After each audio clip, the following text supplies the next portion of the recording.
Pak, jangan lama-lama, kalau nanti dia komandan saya, nanti salah kan. 100 ya Pak? 150, Nggak ada Pak. 100 itu udah dikeluarin. Cepat, kalau udah nggak mau kamu, kalau udah telepon nggak usah nih, setan aja SIM-nya ada.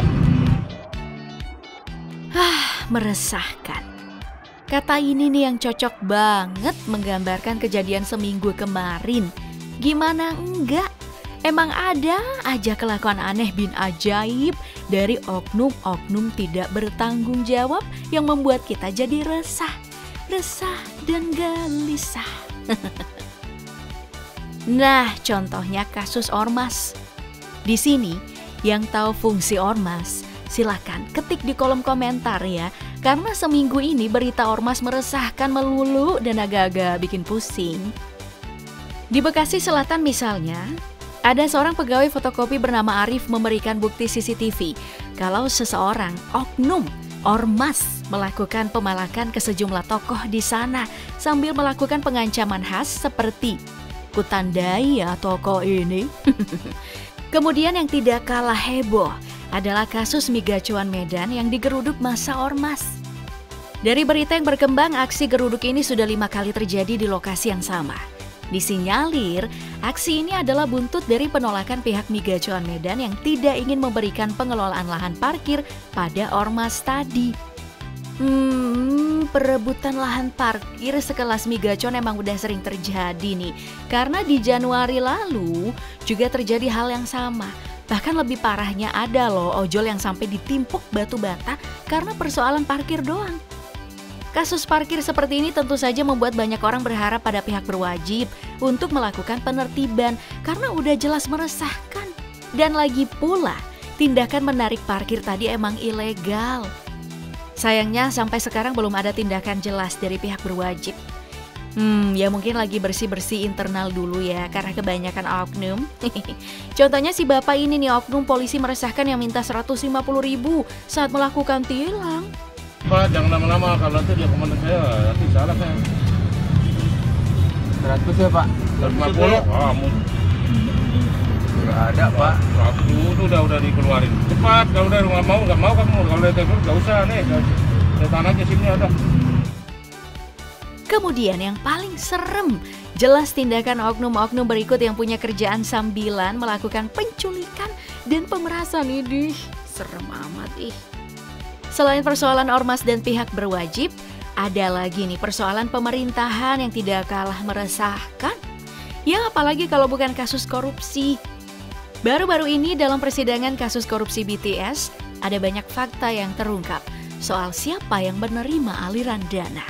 Nah, di antaranya ada Komisi 1 DPR senilai 70 miliar dan juga Dito Aryo Tejo yang sekarang jadi Menteri Olahraga dengan nilai mencapai 27 miliar rupiah. Wow, gila juga ya.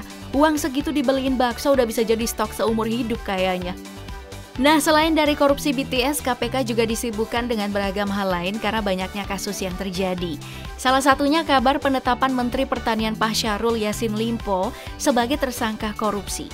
Kemudian yang tidak kalah mencengangkan adalah munculnya laporan ke KPK soal dugaan KKN yang dilakukan kedua anak Presiden Jokowi. Wah. Nah, kasus yang menimpa Gibran dan juga Kaisang ini banyak dikaitkan dengan status politik mereka yang melejit dalam beberapa pekan terakhir. Mulai dari rumor Gibran jadi wapres Pak Prabowo, sampai dengan status Kaisang yang langsung jadi ketua umum PSI. Ingat ya, ini sih orang-orang yang kaitkan kasusnya. Kalau kita mah slow aja. Yang penting kasus korupsi diberantas. Kita ini udah seneng. Oh iya, masih ada satu hal menarik nih terkhusus untuk Kaisang yang jadi ketum PSI. Dalam sambutannya, banyak loh yang membandingkan cara bicara Kaisang dengan gaya bicara Prananda Surya Paloh. Menurut kamu, siapa nih yang public speakingnya lebih oke? Kalau masuk ke dunia entertainment, nah apakah meresahkan juga dalam seminggu ini? Jawabannya, ya, jelas meresahkan. Sebab kasus Lina Mukherjee kembali mendapat perhatian nih. Kalau kamu masih ingat, ada tuh konten kreator dengan nama Lina Mukherjee yang dapat hukuman 2 tahun karena baca bismillah sambil makan babi. Nah, Perkara hukum ini menyita perhatian netizen karena hakimnya ternyata kontroversial banget. Pak Hakim Sarjono Turin lumayan buat netizen jadi geram karena menjatuhkan 2 tahun ke Lina, tapi malah cuma 7 bulan untuk pelaku pemerkosaan. Hade, kira-kira apa ya pertimbangannya? Makanya wajar kalau Kejaksaan Tinggi Sumatera Selatan dianggap tidak profesional. Kalau bicara soal resah dengan penegakan hukum, kita nggak bisa bohong sih kalau kita nggak resah. Di dunia entertainment juga ada satu kasus nih yang ternyata dibuat dokumenter oleh Netflix, yaitu Ice Cold. Dokumenter ini melakukan reka ulang pada kasus kopi sianida yang pernah viral di Indonesia. Nah, bagi kamu yang udah nonton, kasih rating 1-10 dong di kolom komentar. Baik, dari dunia entertainment, kita melipir dikit lah ke hal-hal yang sedang viral, bukan cuma meresahkan tapi juga membagongkan. Salah satu contohnya persoalan Tanah Abang yang sekarang lagi sepi. Kondisi Tanah Abang ini banyak dikaitkan dengan kehadiran TikTok Shop yang emang keras banget cuy, digunakan oleh orang berduit. Contohnya nih, Mas Raffi Ahmad yang cuma hitungan menit bisa cuan miliaran rupiah. Hal ini tentu jadi miris ya, karena bisa saja orang kaya makin kaya, yang miskin makin sengsara. Tapi tunggu dulu. Penyebab sepinya Tanah Abang juga bukan cuma karena TikTok Shop ya, atau adanya jualan online yang muncul. Tapi banyak juga yang mengeluhkan persoalan tarif parkir yang gede banget. Tarif parkir gede ini tentu membuat para pelanggan berpikir, daripada udah capek dan bayar parkir, mending beli online aja ya kan, ongkang-ongkang kaki di rumah paketnya udah dateng. Selain persoalan dagangan, banyak juga hal viral yang datang dari kisah asmara. Dari asmara netizen. Salah satunya datang dari kisah seorang pria di Pasuruan yang mengamuk karena ditinggal nikah oleh pacarnya. Duh, kasihan ya. Saking emosinya, pria ini bahkan menghancurkan 4 rumah milik tetangganya. Wow, jangan-jangan dia Hulk. Kalau jadi tetangga si pria jelas jiper sih. Gak ada masalah, malah bisa jadi rugi. Duh. Kemudian, ada juga kisah perselingkuhan yang digerebek warga di Purworejo. Warga di sana asli asik sih. Daripada gebukin si pria, mereka malah ngajak si pria ini makan. Ya meskipun makan cabai doang sampai mau muntah. Yuh. Bicara hal meresahkan di minggu ini, satu yang paling bikin gemes datang dari dunia pendidikan. Hal yang seharusnya menjadi corong penerus bangsa, malah buat geleng-geleng kepala. Gimana enggak? Siswa di Cilacap membuli temannya dengan melakukan kontak fisik sadis karena cuma persoalan geng-gengan.